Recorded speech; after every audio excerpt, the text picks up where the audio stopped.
Bismillahirrahmanirrahim. Alhamdulillah. Wassalatu wassalamu ala Rasulillah Nabiyyina Muhammad ibn Abdullah wa ala alihi wa sahbihi wa man walah. Amma ba'd.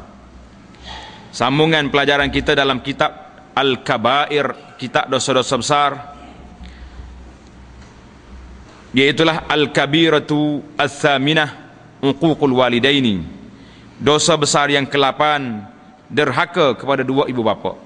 Allahu Akbar. Kita minta berlindung daripada sifat yang tak baik ini. Qala Allah Ta'ala, firman Allah Ta'ala, a'udzubillahi minasyaitonir rajim. Wa qada rabbuka alla ta'budu illa iyyah wa bil walidaini ihsana imma yablughanna 'indaka al-kibara ahaduhuma aw kilahuma fala taqul lahumā uffin wa la tanharhumā wa qul lahumā qawlan karīmā wakhfid lahumā janāha adh-dhulli minar rahmah wa qur rabbirhamhumā kamā rabbayānī shaghīrā. Surah Al-Isra ayat 23-24. Artinya, dan Tuhanmu memerintahkan agar kamu janganlah menyembah kecuali Allah, jangan sembah kecuali Tuhan, dan hendaklah kamu berbuat baik kepada ibu bapamu dengan sebaik-baiknya. Tengok, Allah suruh sembah dia, diikuti dengan dua ibu bapa. Rapat tak rapat dua tu? Rapat. Dan jika salah seorang di antara keduanya atau kedua-duanya sekali ibu dan bapa telah berumur lanjut usia dalam peliharaanmu, kita masih hidup, maka janganlah sekali-kali kamu mengatakan kepada keduanya perkataan hish, cish, jangan berlaku. Ini perkataan yang paling ringan. Bila mak ayah suruh jawab gitu, tu satu kalimah yang cukup berat. Apalagi kalau pergi jawab mulut basah ke tua, berat lagi. Jawab pun satu penyakit yang telah dikira dosa besar. Dan yang semacam seumpama dengan sifat menghinanya, jangan. Apalagi kalau kita pergi hina mak kita sendiri, pergi sana sini duk cerita mak kita, lagi dahsyat. Dan janganlah kamu membentak mereka, dan ucapkanlah kepada mereka perkataan yang mulia, dan rendahkanlah dirimu terhadap mereka berdua dengan penuh kesayangan. Allahu Akbar. Inilah sifat para ulama. Ada seorang ulama yang besar dalam dunia Islam ini, bila dia bercakap, orang semua tunduk, tulis apa yang dia kata. Tapi bila mak dia ada dekat sekali, diam, dia tak bercakap. Orang apa heran, sebab hormat kepada mak dia. Allahu Akbar. Kita ni tak ada kan mak bercakap, dia kan anak dulu, duduk ulah. Dan rendahkanlah dirimu terhadap keduanya, dan ucapkanlah, wahai Tuhanku, doakanlah, kasihanilah mereka berdua sebagaimana mereka berdua telah mendidikku sewaktu aku kecil. Mak ayah kita jaga waktu kita kecil, begitu baik dia menatang seperti minyak yang penuh, kata ibarat pepatah kata, saya akan anak kepada Allah, Tuhanlah maha kayanya. Jadi kita kena doa biar Allah Ta'ala beri rahmat pada dia sebagaimana mereka rahmat jaga kita. Surah Al-Isra 23-24. Dan Allah Ta'ala berfirman lagi, anishkurli waliwalidayka ilayyal masir. Surah Luqman ayat 14. Artinya, hendaklah kamu bersyukur kepadaku dan kepada dua orang tuamu. Tengok Tuhan kata, mu syukur ke aku dan syukur pada mak ayahmu, dan kepadakulah kamu akan kembali, mu akan balik pada aku. Kata ahli tafsir, kata apa? Kaifa qarana. Bagaimana kaifa qarana? Bagaimana Allah Ta'ala, ketahuilah bagaimana telah dihubungkan, diqaran. Qaran makna dibuat serentak. Sembah aku, taat ibu bapa. Syukur kepada aku, syukur pada mak ayah. Serentak tak serentak? Satu ayat tak ada? Dalam satu ayat disertakan dua ucapan terima kasih kepada dua orang tua dan juga terima kasih kepada Allah. Apa sebab? Dalam hal ini Ibnu Abbas radhiyallahu taala anhuma mengatakan, Tiga ayat Al-Quran telah diturunkan dengan tiga jenis yang mengiringinya pula. Tiga ayat diturun dalam tiga jenis, tiga macam. Apa benda dia? Sehingga tidak akan diterima yang satu kecuali setelah yang dibawa yang keduanya. Tak terima yang pertama kecuali yang kedua mari sekali. Yang pertama, tengok ni, kita belajar tafsir malam ni.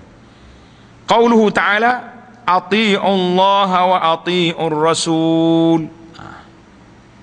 Taatlah kamu kepada Allah dan taatlah kepada kamu Rasul.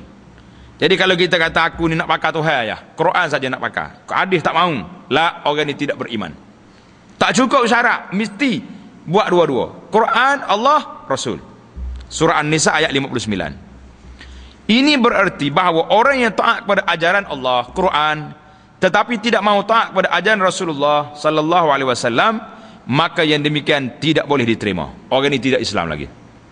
Dia panggil anti hadis contohnya. Tak betul.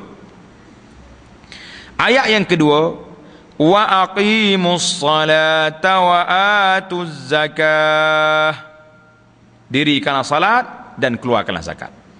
Surah An-Nisa ayat 77. Artinya orang yang salat dan tidak mahu zakat, maka amalnya tidak dapat diterima.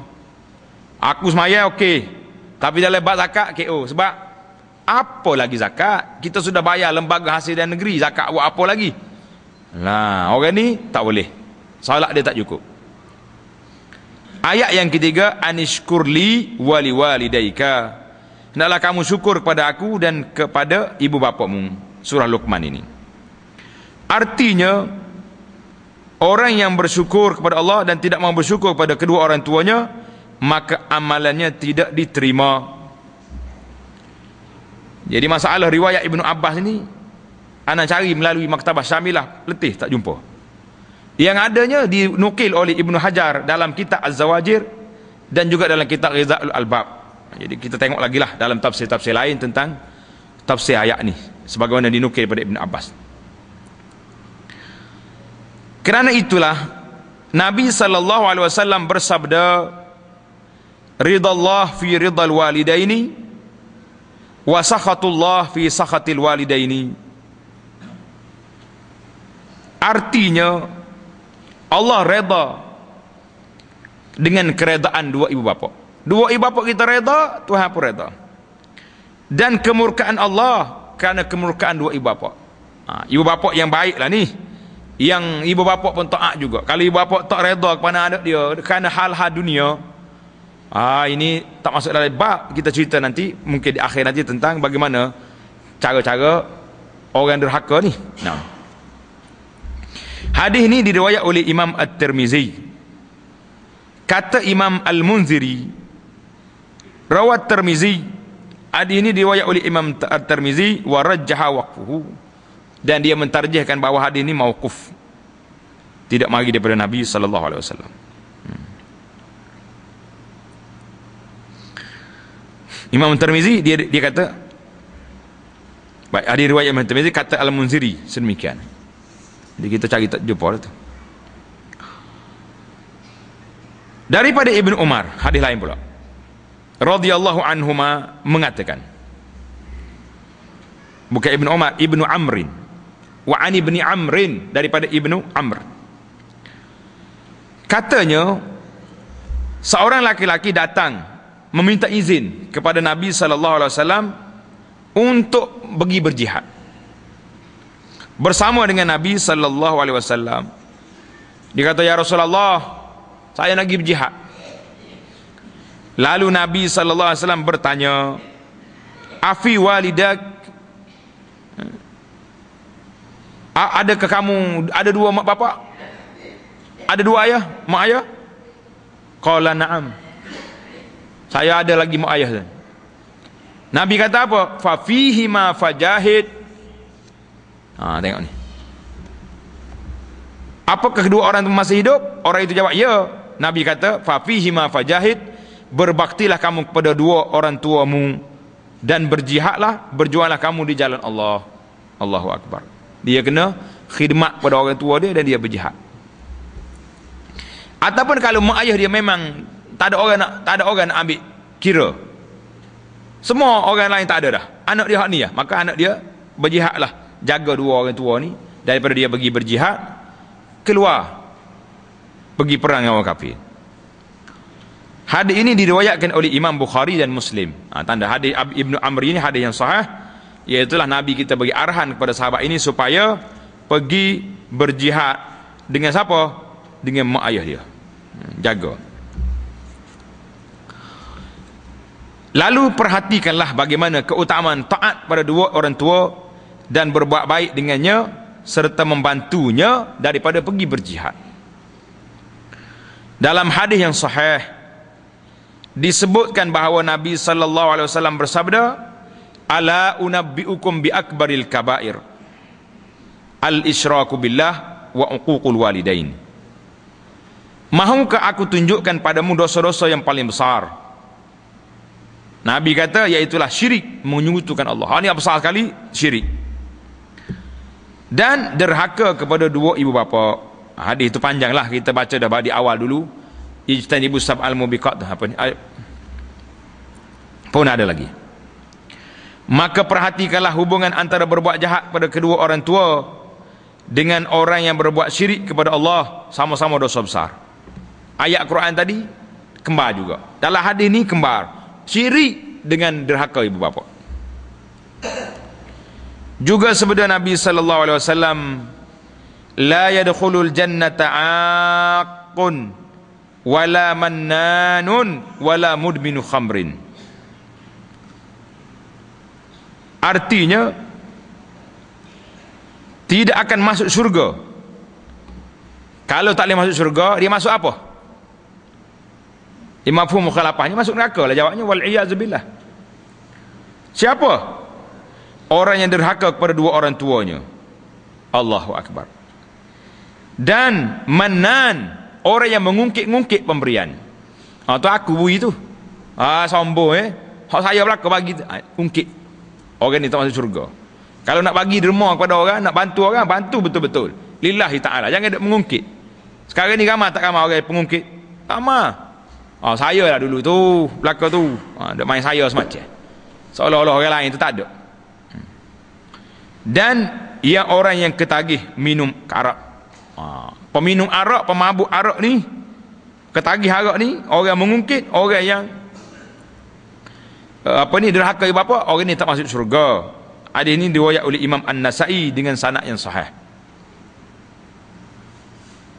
Dan dalam hadis lain juga disebutkan, tanda itu dalam hadis lain disebut ni, tengok lepas pada hadis terjemahan tu di muka surat 64, tengok dalam kurungan dia kata riwayat Dailami, dinyatakan hadis ini maudhu' alih palsu. Jadi letak tanda situ, buat X itu tak payah baca, hadis ni hadis palsu. Kita tak nak sebarkan dalam pengajian kita ni hadis palsu. Bermula daripada dalam hadis lain juga disebutkan, tanda situ, letak kurungan di situ sampai kepada muka surat yang berikutnya akan masukin neraka, tutup kurungan, tanda X di situ, hadis ini maudhu', makna hadis palsu, bukan hadis. Kalau bukan hadis tak payah dibaca lah. Dan kata sabda Nabi sallallahu alaihi wasallam, la'anallahu al-'aqqa liwalidayhi, la'anallahu al-'aqqa liwalidayhi. Artinya Allah Ta'ala laknat, Allah Ta'ala kutuk orang yang menderhaka kepada kedua orang tuanya. Hadis ini diriwayat oleh At-Tabarani dan Al-Hakim dengan sanad yang hasan. Yang ditulis bawah dhaif itu pakoh tulis hasan hadis ini.